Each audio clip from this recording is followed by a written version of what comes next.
Section निकालिएगा 167, section 167, 167 निकालिएगा।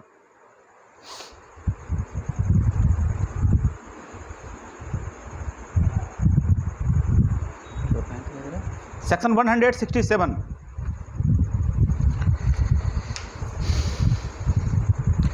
Procedure when investigation can not be completed in 24 hour. अब ध्यान से देखिए कितना अच्छा सेक्शन है ये। अभी procedure when investigation can not be completed in 24 hours, 24 घंटे के अंदर अगर आपका इन्वेस्टिगेशन कंप्लीट नहीं होता है। ये पुलिस क्या किया, एक्यूज को पकड़ा, पकड़ के इसको थाना लाया और थाने में इसको बिठाया और पूछताछ कर शुरू किया, इन्वेस्टिगेशन शुरू किया। तो अगर ये 24 घंटे के अंदर समाप्त नहीं होता, खत्म नहीं होता आपका इन्वेस्टिगेशन का जो ड्यूरेशन है, तब आप क्या करेंगे, इसका प्रोसीजर है, इसमें लिखा हुआ 167 में। और हम लोग डिफॉल्ट बेल की बात करते हैं, पढ़े हैं ना लोग डिफॉल्ट बेल? डिफॉल्ट बेल सुने हैं ना आप लोग? हाँ, डिफॉल्ट बेल की बात करते हैं। अब ध्यान से समझिएगा क्या है ये। सेक्शन 57 में सीआरपीसी में ये आप लोग को बताए हैं, पहले हम डिस्कस कर चुके हैं। सेक्शन 57 क्या कहता है? सेक्शन 57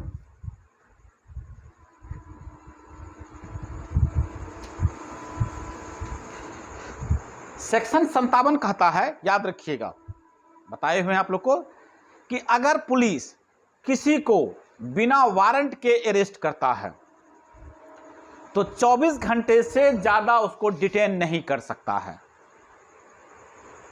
ओके, सेक्शन 57 कह रहा है आपका, a police officer arresting without warrant, ठीक है ना, can not detain a person beyond 24 hours his arrest, ठीक है ना, ये लिखा हुआ है कि उसको 24 घंटे ज्यादा आप डिटेन नहीं करेंगे। तब आप क्या करेंगे? अगर इससे ज्यादा आपको डिटेन करना है, पूछताछ करना है, तब आप क्या करेंगे? सेक्शन 167 पढ़ते हैं। अब ध्यान समझिए क्या करना है उसको। Sub section 1, when ever any person is arrested and detained in custody and it appears that the investigation cannot be completed within the period of 24 hours fixed by section 57। अभी 57 का जिक्र किए थे हम लोग। 57 में क्या कहा है कि आप उसको 24 घंटे ही रोक के रख सकते हैं। कल्पना, मौसमी, पिंकी, अंशु, निशा, मारिया निशा, ठीक है। 57 कहा ना कि आप पुलिस किसी को अगर अरेस्ट करके लाती है तो 24 घंटे तक आप उसको डिटेन करके पूछताछ कर सकते हैं। अब उसको क्या बिलीफ है? उसको लग रहा है कि मेरा जो इन्वेस्टिगेशन है 24 घंटे में खत्म नहीं होगा। पढ़ते हैं आगे। And there are grounds for believing that the accusation और इंफॉर्मेशन इज वेल फाउंडेड। और उसको क्या लग रहा है? उसको बिलीफ है कि जो हम जिसको पकड़ के लाए हैं वो अपराधी तो है, वो अपराधी है, हमको सही इंफॉर्मेशन मिला है कि यही अपराधी है, तो उसको तो और इन्वेस्टिगेशन करना है उसको। जब उसको पूरा बिलीफ है कि हम इस आदमी से और कुछ इंफॉर्मेशन निकाल सकते हैं, निकालेंगे। इफ हो गया आगे, well founded, the officer in charge of the police station और the police officer making the investigation, if he is not below the rank of sub-inspector, shall forthwith transmit to the nearest judicial magistrate a copy of the entries in the diary hereinafter prescribed relating to the case and shall at the same time forward the accused to such magistrate। ये sub section 1 में 167 के sub section 1 में लिखा हुआ है कि उसको believe है कि हमको सही इंफॉर्मेशन है, हम जिसको पकड़ के लाए हैं वो अपराधी है, हमको इसको और क्या करना है? डिटेन करना है, इसको और रोक के रखना है, या इससे हमको और इन्वेस्टिगेशन करना है हमको। तब वो क्या करेगा? तब वह करेगा जो वहां पे जो प्रिस्क्राइब्ड एंट्री बुक रखा हुआ रहता है उसमें एंट्री करेगा। ओके, इसमें लिखेगा सारा जो पार्टिकुलर है वो लिखेगा और उसको जो है नियरेस्ट जुडिशियल मजिस्ट्रेट के पास क्या करेगा? ट्रांसमिट कर देगा और एक्यूज्ड को मजिस्ट्रेट के सामने पेश कर देगा। क्लियर? बोलिएगा।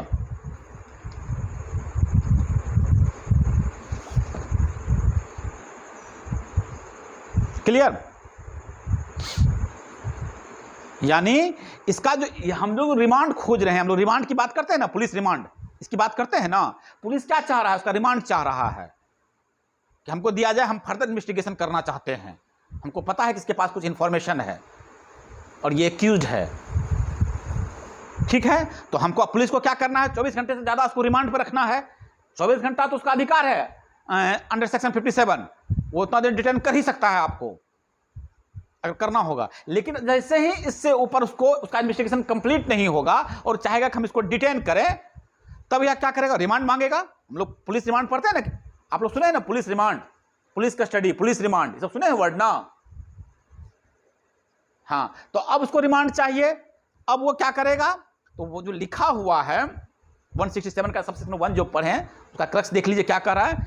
When ever any person is detained, ध्यान समझ लीजिएगा कि जब किसी को डिटेन किया जाता है in custody after arrest and it appears the investigation can not be completed within the period of 24 hours fixed by section 57, ठीक है, there are grounds for believing the accusation is well found, उसको लगता है कि ठीक है, accusation सही किए हैं, कोई दिक्कत नहीं है, तो वो क्या करेगा? पुलिस ऑफिसर जो रहेगा या जो आईओ है आपका, not below the rank of sub inspector, अगर वह उसकी जांच कर रहा है तो वो क्या करेगा? द केस सेल ट्रांजिट, स्पेलिंग देख लीजिएगा, ट्रांसमिट का स्पेलिंग देख लीजिएगा, TRANSMIT, बड़ा अच्छा वर्ड है ये, ट्रांसमिट केस डायरी, वो केस डायरी बनाएगा और उसको क्या करेगा? नियर मजिस्ट्रेट के पास भेजेगा और उसको accuse of such magistrate requesting for remand of the accuse, और कहेगा कि हमको इसका रिमांड चाहिए क्योंकि हमको इससे इन्वेस्टिगेशन करना है, इसका हमको और इंफॉर्मेशन निकालना है। क्लियर?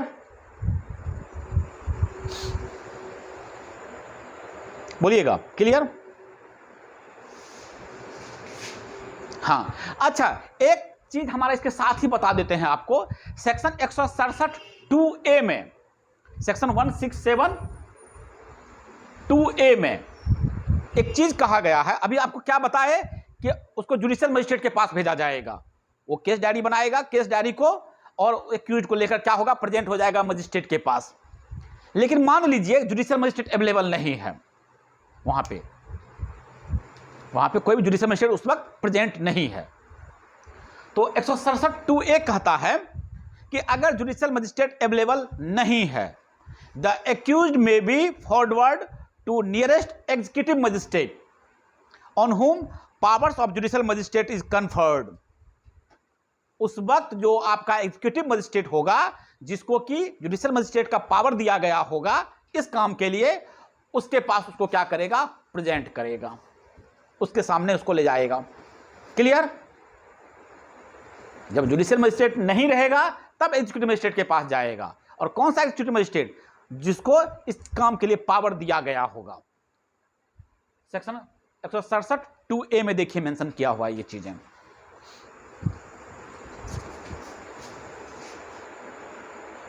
नेक्स्ट आ जाइए। अब क्या होता है? अब क्या ड्यूटी, अब मजिस्ट्रेट क्या करेगा? अब इसके बाद तो मजिस्ट्रेट का प्रोसीजर है, मजिस्ट्रेट के सामने ले आए हैं, अब मजिस्ट्रेट क्या करेगा? उनको क्या करना है?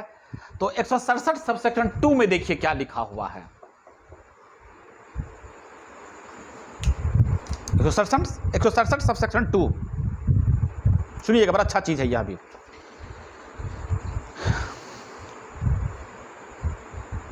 Judicial magistrate to whom an accused person is so forwarded may, whether or not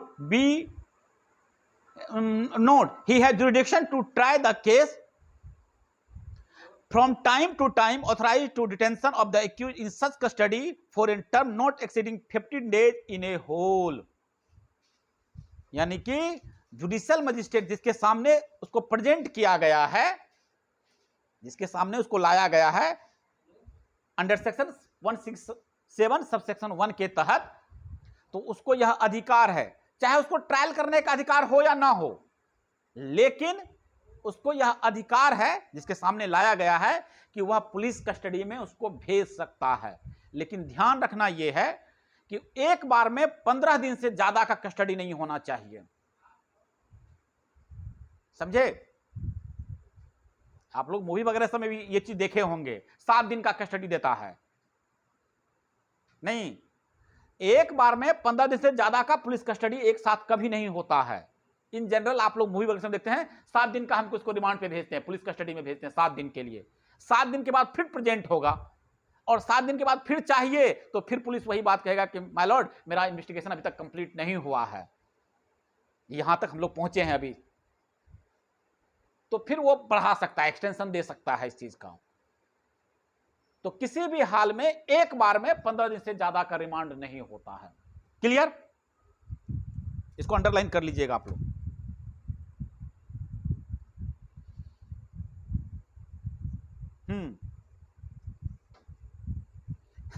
हाँ बिल्कुल, हम लोग रिमांड मांगते हैं उसका, तो यानी कि वो तब देखिए 2 वर्ड इस्तेमाल होता है, जुडिशियल कस्टडी, पुलिस कस्टडी। समझे? जुडिशियल कस्टडी में क्या होता है, अपराधी को जिसको पकड़ के लाया गया है, जिस पर कि ये शंका है कि वो अपराधी है, उसका ट्रायल चलना है, ठीक है ना, उसको जुडिशियल कस्टडी रहेगा, उसको जेल भेजा जाता है, जेल। और जेल में पुलिस नहीं जाती है इन्वेस्टिगेशन करने के लिए, वहां पे कंट्रोल होता है जेलर के द्वारा, उसका अपना अलग सिस्टम है। तो आप लोग देखते होंगे कि जो है वो जेलर जो मतलब कि क्या होता है कि जेल से अपराधी जब जिस दिन उसका ट्रायल होता है उस दिन आता है कोर्ट में, फिर वहां चला जाता है, गाड़ी लेकर चला जाता है उसको जेल में, ठीक है ना, इन्वेस्टिगेशन करने उसको पुलिस उसके अंदर नहीं जाती है। ये हुआ जुडिशियल कस्टडी। वहां मारपीट भी नहीं होता है अपराधी के साथ या एक्यूज के साथ, या जो जिस पर ट्रायल चल रहा होता है, वह नॉर्मल लाइफ वहां पे जी रहा होता है, बस उसको किसी मतलब जो है बाहर नहीं निकलने देना है कि कहीं भाग ना जाए, नहीं तो वो अपना जो नित्य क्रिया है, अपना जो डेली रूटीन है, उसका वहां पे बना हुआ होता है, चार्ट बना हुआ होता है, ठीक है ना, जेल का अपना नियम कायदा है। हाँ नहीं नहीं, जेल में पिटाई नहीं होती किसी की, जेल अकॉर्डिंग टू लॉ नहीं, जेल में पिटना ही नहीं है, जेलर को इस बात से कोई मतलब ही नहीं है। वो मूवी वगैरह सब में देखते हैं तो वो ठीक है, वो डिफरेंट थिंग है, वो 2 लोग आपस में लड़ते हैं या कोई पर्सनल दुश्मनी रहता है, डिफरेंट थिंग है वो, ठीक है ना, वो डिफरेंट थिंग है। लेकिन जेल में ऐसा कुछ भी नहीं होता है। कभी जेल नहीं गए हो आप लोग? हाँ कुछ करके जाइए जेल। हाँ बताइए, आप लोग अभी तक जेल नहीं गए हैं, ठीक है। समझे? जेल जाने से अच्छा है कोर्ट चले जाए। तो ये हुआ जुडिशियल कस्टडी, ठीक है ना।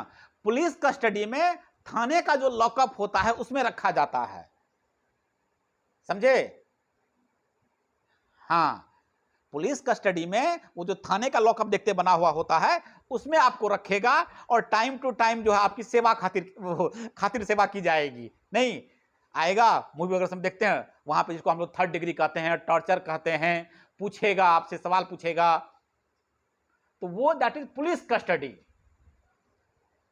तो ये इन्वेस्टिगेशन के दौरान ऐसा होता है। आपको पुलिस कस्टडी जब मांगी जा रही है, देखिए एक्चुअली पुलिस कस्टडी होता क्यों है, इस बात भी समझ लो। आपको इन जनरल जो जज है वो जानता है कि पुलिस थाने में क्या होने वाला है, तो वो जुडिशियल कस्टडी में भेजता है, आपको पुलिस कस्टडी में नहीं भेजता है इन जनरल।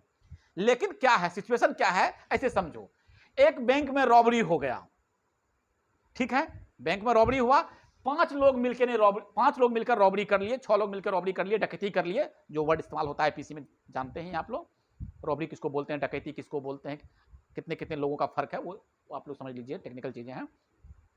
6 लोग मिलके बैंक को लूट लिए, उसमें से एक आदमी पकड़ा गया। तो अगर आपको पुलिस जुडिशियल कस्टडी में भेज देगी तो फर्दर इंक्वायरी, तो फर्दर इन्वेस्टिगेशन तो होगा नहीं, वो तो आपको भेज दिया जुडिशियल कस्टडी में, तो बाकी लोगों का पता कैसे चलेगा? और बाकी लोगों का पता चलना उतना मतलब कि पुलिस के लिए जरूरी नहीं है जितना कि आप बैंक से पैसा लेकर भाग गए हैं उसकी भी तो रिकवरी करनी है, समझे बात को? 5-6 लोग मिलके ने जो पैसा लेकर बैंक का इतना इतना पैसा लेकर भाग गए हो, एक बोरा पैसा लेकर भाग गए हैं, उसकी भी तो रिकवरी जरूरी है। तो अगर आपको जुडिशियल कस्टडी भेज देगा तो पैसा तो गायब हो जाएगा। जो 4 लोग और 5 लोग और थे तो लेकर भाग जाएगा पैसा को। जब तक पुलिस पहुंचेगा, इन्वेस्टिगेशन करेगा, हो सकता है 1 महीना में हो, 2 महीना में हो, इसीलिए मांगता है हमको रिमांड चाहिए इसका। और जब रिमांड पे लेता है तो जानते ही हैं क्या होता है, पूछेगा कौन कौन आदमी था बताओ, पैसा कहां रखे हो ये बताओ। तो इस सब की रिकवरी के लिए भी वो पुलिस कस्टडी मांगता है, रिमांड मांगता है, हमको उसका रिमांड चाहिए।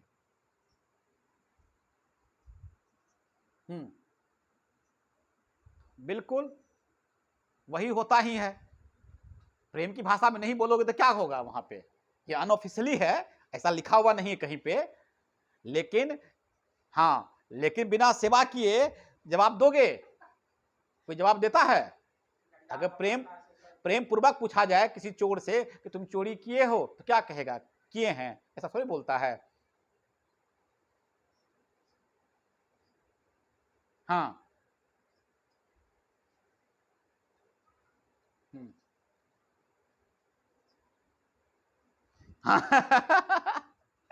हाँ वो हाँ नहीं नहीं, पुलिस से पंगा कौन ले? मजिस्ट्रेट कितनी देर मजिस्ट्रेट, फिर पुलिस से मिलेगा, पुलिस मिलेगा ना। ठीक है, हाँ, लेकिन ये सब जो है प्रोसीजर में नहीं है, ठीक है, ये तो दैट, हाँ, ये बाकी चीज तो आप लोग जानते हैं कहाँ क्या होता है। तो हम लोग बात कर रहे हैं 167 में, ये जो कह रहा है कि 2 में मजिस्ट्रेट साहब क्या करेंगे? मजिस्ट्रेट साहब आपको रिमांड पे भेज सकते हैं, जुडिशियल कस्टडी भी भेज सकते हैं, पुलिस कस्टडी भी भेज सकते हैं। और वो पुलिस कस्टडी में जो ध्यान बस ये रखना है कि एक बार में 15 दिन से ज्यादा का नहीं होना चाहिए। इन जनरल आप लोग मूवी वगैरह सब देखते हैं, 7 दिन के लिए भेजता है, 3 दिन के लिए भेजता है, क्योंकि जानता है कि वहां उसकी पिटाई होने वाली है, ठीक है ना। तो वो भी उसके ख्याल के दृष्टिकोण से जो है इस तरह से किया जाता है। चलिए, ड्यूटी टू मजिस्ट्रेट हो गया। एक हमारे पास एक केस है हमारा, सीबीआई वर्सेस अनुपम कुलकर्णी, सीबीआई वर्सेस अनुपम कुलकर्णी।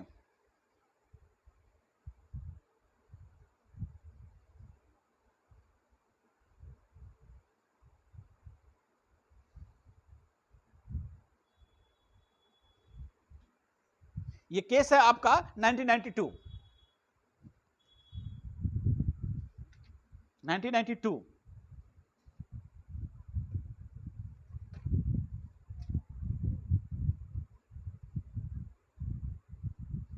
देखिए इसमें हाँ 167 का 2A भी जो पढ़ रहे थे उसको ध्यान से समझिएगा, ठीक है ना, सब साथ में हम पढ़ते हैं। अब देखिए इस केस में क्या हुआ, सुप्रीम कोर्ट का जजमेंट सुनिएगा, 167 2A पे भी है। ये क्या कह रहा है इस केस में? Supreme Court held that nature of custody can be altered from judicial custody to police custody. दोनों आप लोगों को समझा दिए, जुडिशियल कस्टडी क्या होता है, पुलिस कस्टडी क्या होता है, एंड वाइस वर्सा। आपको कहीं भी भेजा जा सकता है, ठीक है ना, और क्यों, कारण भी बता दिए कि क्यों जुडिशियल कस्टडी मिल जाएगा और क्यों पुलिस कस्टडी मिलेगा। During the first period of 15 days mention under section 162 सब सेक्शन 2 और 7 days provided under section 167 2A। अभी 7 दिन का भी जिक्र हम किए थे, क्या होता है 7 दिन के लिए भेज दिया जाता है। इन प्रैक्टिस में हम लोग यही करते हैं कि 7 दिन के लिए भेजते हैं। 15 दिन का है पीरियड, 15 दिन तक आपको एक बार में भेजा जा सकता है, 15 दिन के लिए। Okay, after such period the accused can only be kept in judicial custody और any other custody as order by magistrate but not in the custody of police. आप बार बार मांगेंगे हमको पुलिस कस्टडी चाहिए, पुलिस कस्टडी चाहिए, police custody चाहिए, वो नहीं देगा आपको।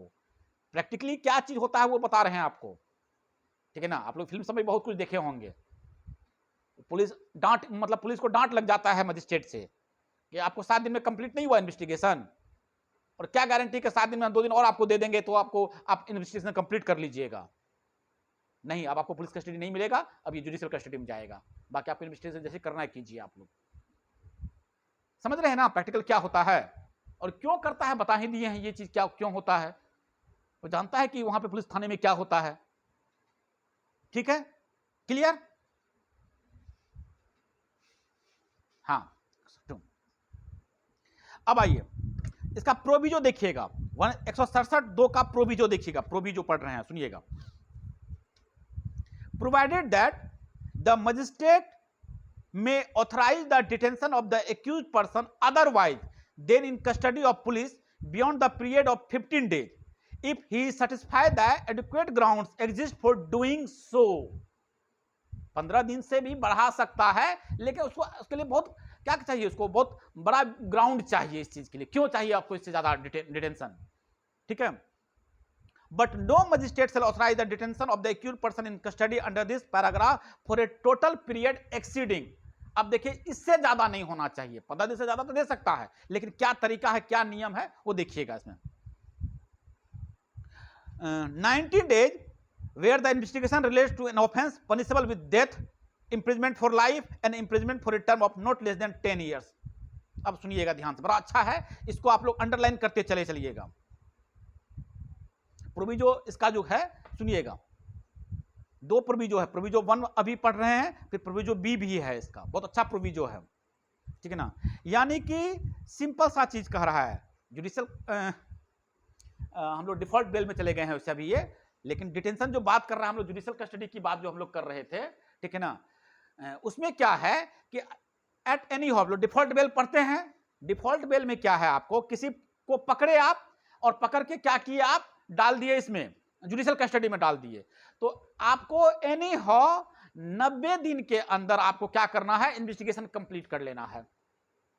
और 90 दिन कब मिलता है आपको, जब उस पर कोई ऐसा आरोप है, ठीक है. क्या क्या चीज का आरोप है, अगर आप ऐसी चीज का इन्वेस्टिगेशन कर रहे हैं जो रिलेट्स करता है पनिशेबल विद डेथ, जिसमें कि डेथ पेनल्टी है, उस तरह के मामले का आप इन्वेस्टिगेशन कर रहे हैं, या लाइफ इंप्रिजनमेंट, उम्र कैद, या फिर नॉट लेस देन 10 ईयर्स, 10 साल से ऊपर के सजा वाले अपराध में एट एनी हाउ आपको जो है 90 दिन के अंदर क्या कर लेना है, कंप्लीट कर लेना है इन्वेस्टिगेशन, नहीं तो उसको बेल पे छोड़ दिया जाएगा. ठीक है ना. इसी को हम लोग डिफॉल्ट बेल बोलते हैं.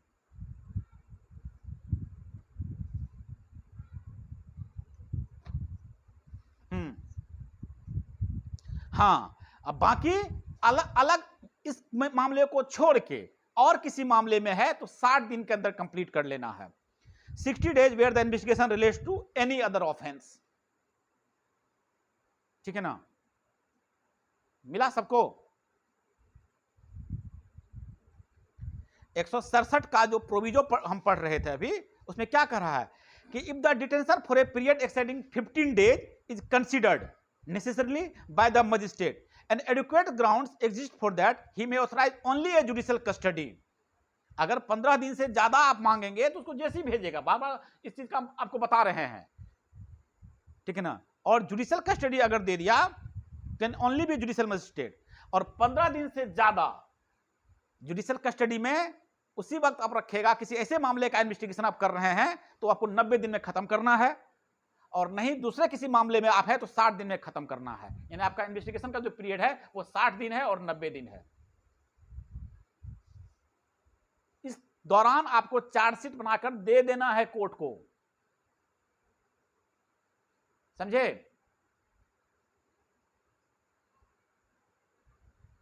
ओके. कोई दिक्कत इसमें किसी को? चलिए नेक्स्ट आ जाइए.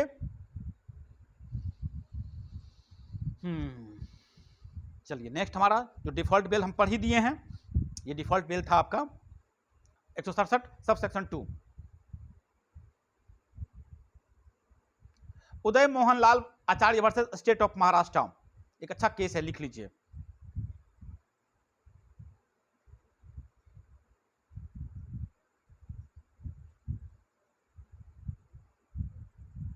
उदय Mohanlal Acharya versus state of Maharashtra. Supreme Court held that moment the accused file an application for bail, he must be held to have availed of his right under section 168 subsection 2.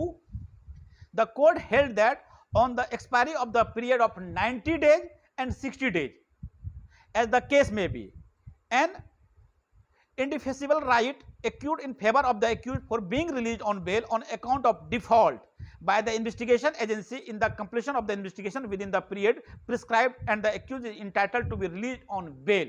if he is prepared to and furnish the bail as directed by the magistrate. अगर इतने दिन के अंदर आप investigation complete नहीं करते हैं तो एक्यूज का जो है बेल लेने का जो अधिकार है वह हो जाता है। ये जो हम लोग इस चीज को हम लोग बेल चैप्टर में भी पढ़ेंगे, इस चीज को किस किस कंडीशन में बेल होता है वह भी पढ़ेंगे हम लोग, वहां भी पढ़ेंगे इसको। तो वह जो है डिफॉल्ट बेल का हकदार हो जाता है और मजिस्ट्रेट जो है जैसा डायरेक्शन देगा, बेल का जो शर्त रखेगा उस शर्त के हिसाब से क्या कर सकता है, उसको बेल दे सकता है, उसको बेल देता है, वो डिफॉल्ट बेल का हकदार, उसका राइट हो जाता है। ओके, ठीक है। चलिए, एक इसी तरह का एक और केस है, Rakesh Kumar Paul versus state of Assam, 2017 का केस है। Rakesh Kumar Paul versus state of Assam,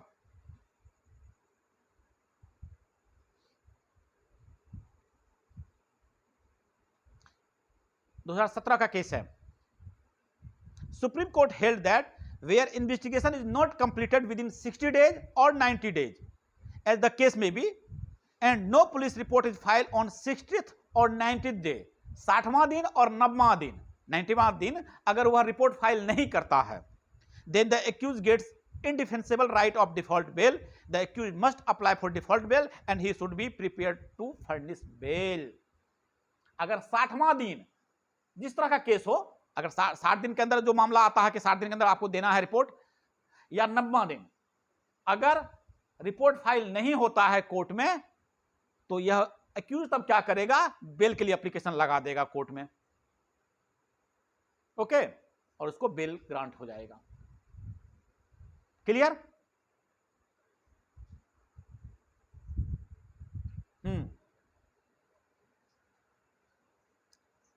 date of occurrence नहीं, डेट ऑफ अरेस्ट, जब से वो अरेस्ट है। हाँ, अरेस्ट के बाद ना इन्वेस्टिगेशन है उसका, वो तो उतना दिन जेल में रहा है ना, वो ये करा कि 60 दिन से जेल में है और 90 दिन से जेल में है। बात समझ रहे हो? हाँ, बेल में वो डे काउंट होता है, इतने दिन से जेल में है, समझे? अब तो इस हिसाब से आप जो बोल रहे हैं date of occurrence of crime जो बोल रहे हैं, आज एक क्राइम हुआ मान लीजिए और एक्यूज गिरफ्तार हुआ 3 महीने के बाद, तो जैसे गिरफ्तार होगा बेल मिल जाएगा, या मतलब कि 90 दिन मतलब हुआ 3 महीना ना, 3 महीने के बाद गिरफ्तार होगा, तो जैसे गिरफ्तार होगा उसको बेल मिल जाएगा, तब डिफॉल्ट बेल के अंदर। मुद्दे बात समझ रहे हैं ना? हाँ हाँ हाँ हाँ, तो अरेस्ट के दिन से हम लोग काउंट करते हैं कि इतना दिन से जेल में है, दिन जोड़ा जाता है, ठीक है ना। पीपी है, अगर कम दिन होगा तो पीपी अपोज करेगा, जैसे बेल लगाएगा ना तो पीपी को कॉल करेगा, पीपी को नोटिस जाएगा कि बेल के लिए आ गया है, पीपी आएगा, नहीं माय लॉर्ड अभी 90 दिन नहीं हुआ है, 60 दिन नहीं हुआ है, अब पीपी कहेगा नो ऑब्जेक्शन, दे दीजिए बेल को, जब तक 90 दिन नहीं होगा, या हाँ जब तक कि 60 दिन नहीं होगा, ठीक है ना। वो पूरा करने के बाद ही पीपी ये जोड़ के रखता है, पीपी ये हिसाब किताब ऑब्जेक्शन लगाने के लिए, ठीक है ना। चलिए, तो यही है आपका। अब आइए इसका प्रोविजो 167(2) का प्रोविजो देखिए, बी नंबर, ए नंबर में ये चीज लिखा हुआ है, हम लोग भी पढ़े थे डिफॉल्ट बेल में। अब इसका प्रोविजो हम बी पढ़ रहे हैं हम। No magistrate shall authorise the detention of the accuse in police custody under section 167 unless the accused is produced before him first time and subsequently every time till the remain in police custody. अब सुनिए, बड़ा अच्छा चीज है यह।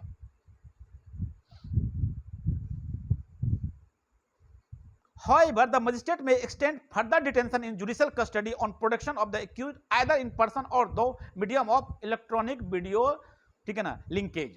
Though the physical protection of accused is desirable, yet failure to do so would not per se violate the order of remand if circumstances no protection were beyond the control of police, ठीक है ना। अब ध्यान से समझिएगा, proviso 2 बहुत अच्छा है ये प्रोविजो, ये अभी क्या क्या चीज हम तोड़ तोड़ के बताते हैं, सुनिएगा इसको।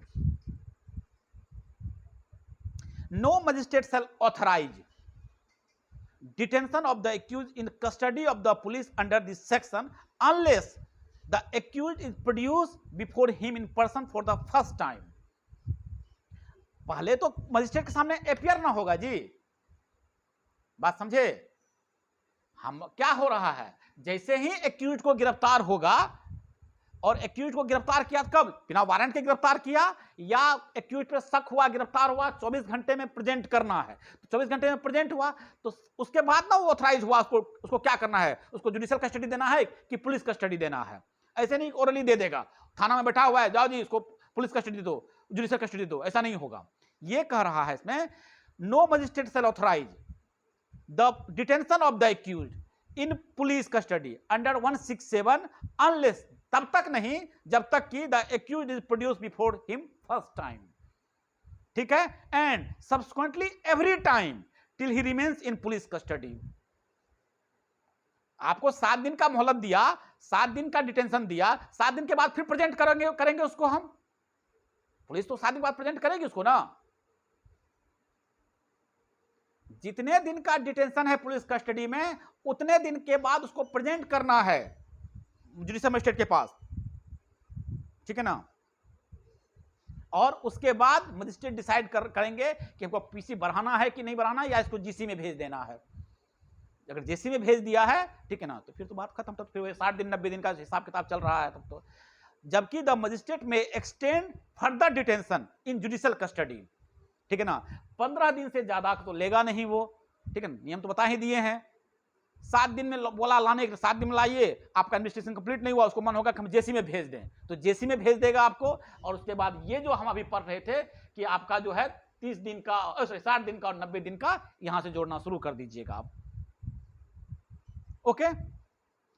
उसके बाद अगर एक्यूज को जैसा कहा जाएगा, अगर पीसी में है तो प्रेजेंट करना ही करना है। अगर जेसी में चला गया है और मजिस्ट्रेट आदेश दिया है कि इसको इन पर्सन आना है, यानी कि इसको भी प्रेजेंट होना है, या वीडियोग्राफिक मतलब कि वीडियो लिंकेज के द्वारा उसका अपीयरेंस देख लेगा, तो वह भी चलता है, ठीक है ना। नहीं तो अगर कहेगा कि नहीं इसको लेके आना है, तो आप लोग देखते होंगे कोर्ट से क्या कहते हैं, जेल से गाड़ी में बिठा के थाना लेके जाया जाता है, फिर थाना से जेल भेजा जाता है। देखें ना ये चीज आप लोग, हाँ ये प्रोसीजर लिखा हुआ है, ठीक है ना। चलिए इसमें और आपके 67 के 2 के प्रोविजो में और कुछ खास बात नहीं है। हाँ अब एक सी भी देख लीजिए, no magistrate of second class not specially empowered in this behalf of the High Court shall authorise detention in custody. हाँ सेकेंड क्लास का मजिस्ट्रेट जो है, जब तक कि उसको इम्पावर नहीं किया जाएगा, वो पीसी देने के लिए क्या है, वो उपयुक्त मतलब कंपिटेंट अथॉरिटी नहीं है सी नंबर में, और कोई खास बात इसमें नहीं है। 167 में काम की चीजें आप लोगों की इतनी ही चीजें हैं, मोटा मोटा। हाँ सेकेंड क्लास मजिस्ट्रेट अगर एम्पावर किया गया है तो